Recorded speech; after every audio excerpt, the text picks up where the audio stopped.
আসসালামু আলাইকুম। পুলিশ নিয়ে কথা বলায় পুলিশ সদস্যদের ভালোবাসায় আমি সত্যি আবেগে আপ্লুত। আজকে যখন কোর্টে যাচ্ছিলাম মানে সুপ্রিম কোর্টে, তখন একজন সার্জেন্টের সাথে রাস্তায় দেখা। উনি তার গাড়ি থেকে নেমে এসে আমার সাথে কোলাকুলি করলেন। বললেন যে, "স্যার, আমরা আপনার কাছে কৃতজ্ঞ। আপনি নিঃস্বার্থভাবে আমাদের কথা বলেন।" সেই দায়বদ্ধতা থেকে আপনাদের সাথে আজকে কথা বলব পুলিশের পোস্টিং সমস্যা এবং কিভাবে এর সমাধান করা যায়।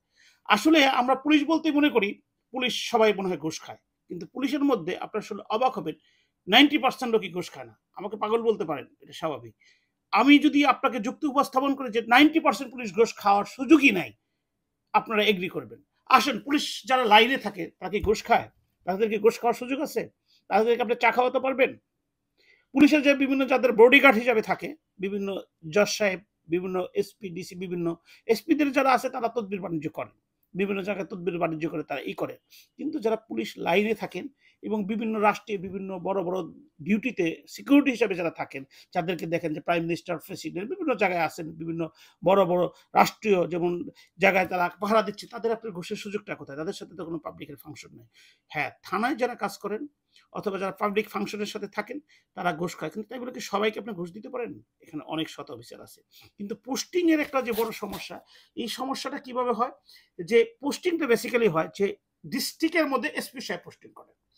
রেঞ্জের মধ্যে ডিআইজি সাহেব পোস্টিং করেন। এখন বৃহত্তর কোনো ইউনিট যেমন পিবিআই সাপোজ ধরেন, অথবা এক রেঞ্জ থেকে আরেক রেঞ্জে যখন তখন হেডকোয়ার্টারে যেতে হয়।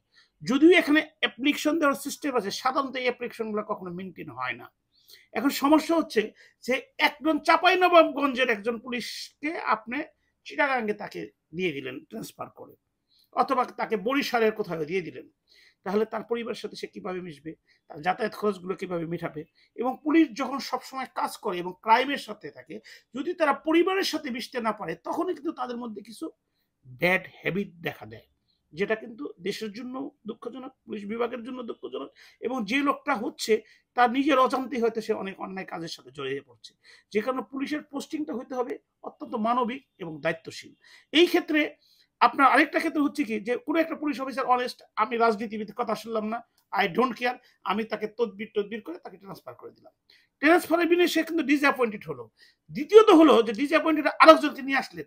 আর অন্য যে লোকটা সে দেখে দিয়ে কিন্তু আপনাকে হুজুর করতে থাকলো। তখন পুলিশের যে ডিটারমিনেশন, যে কনফিডেন্সটা তখন এইভাবে লো হয়ে যায়।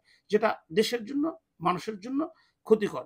এখন সমস্যা হচ্ছে যে পুলিশে অনেক সময় তার পারিবারিক কারণে ইউনিটের মধ্যে এপ্লাই করে। কিন্তু সেই অ্যাপ্লিকেশন গুলো সাধারণত খুবই মেইনটেইন কম হয়। তো এই কারণে আমার যেটা সাজেশন হচ্ছে যে আপনারা শুনেছেন এআই অথবা অ্যাপস, খুব সাধারণত এই অ্যাপসটা যদি এপ্লাই করা যায় এবং অ্যাপসের মাধ্যমে যদি পুলিশের পোস্টিং এর ব্যাপারে অ্যাপ্লিকেশনগুলো যদি মেইনটেইন করা যায়, তখন এটা ব্যক্তির উপর আর নির্ভর করবে না। ব্যক্তির পায়রবির উপর নির্ভর করবে না।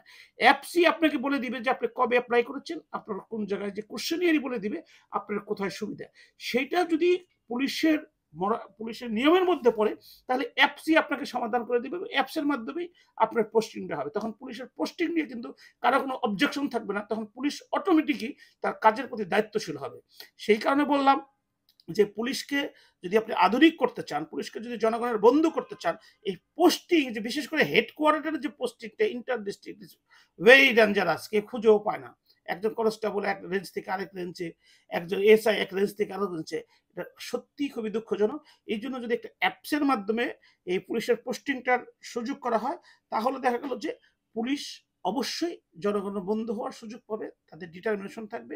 আরেকটা বিষয়টা বলবো যে পুলিশকে স্বভাবতই রেঞ্জের মধ্যে রাখা উচিত। একটা রেঞ্জ, বাংলাদেশ ছোট্ট একটা দেশ, যখন ঢাকা রেঞ্জ বলেন, ময়মনসিংহ রেঞ্জ বলেন, চিটাগাং রেঞ্জ বলেন, কুমিল্লা এবং বরিশাল রেঞ্জ বলেন, এবং সিলেট রেঞ্জ বলেন, রাজশাহী রেঞ্জ বলেন, ওই রেঞ্জের মধ্যে একই যে ডিস্ট্রিক্টের পুলিশ কর্মকর্তা, সেই ডিস্ট্রিক্টে তার কখনো ট্রান্সফার হওয়ার সুযোগ নাই। ইভেন অ্যাডমিনিস্ট্রেটিভ পাশের ডিস্ট্রিক্ট, কিন্তু সে কিন্তু ওই আপনার বন্ধুগুলো তার পরিবারের সাথে, তার সন্তানের সাথে সময় দিতে পারবে, তাদের ওয়েলফেয়ার সম্বন্ধে দেখতে পারবে। সে যদি পরিবারের সাথে সময় দেয়, তার সন্তানদের সাথে সময় দেয়, সে কিন্তু অনেক মানবিক হয়ে উঠবে। তার কিন্তু অনেক, যেটা আমি বলতেছিলাম যে পরিবার থেকে দূরে থাকলে অনেক ব্যাড স্বভাব তার ভিতরে গ্রো করতে পারে, সেটা কিন্তু গ্রো করবে না। আর যখন একটা পুলিশ তার পরিবারের সাথে থাকবে, পরিবারের মায়া মমতা বুঝবে, সন্তানের আদর স্নেহ ভালোবাসা বুঝবে, তখন অটোমেটিকই সে অন্য মানুষের প্রতি দায়িত্বশীল হবে।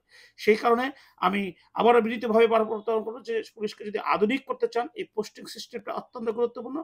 সেখানে এআই অথবা যে কোনো অ্যাপসটাকে অতি দ্রুত পোস্টিং এর জন্য ব্যবস্থা করে, তাহলে পুলিশ আরো মানবিক হবে, আরো দায়িত্বশীল হবে, আরো পেশাগত মান তারা বজায় রাখতে পারবে, যেটা আলটিমেটলি আমার আপনার দেশের সকলের জন্য মঙ্গল। সকলেই ভালো থাকবেন। আসসালাম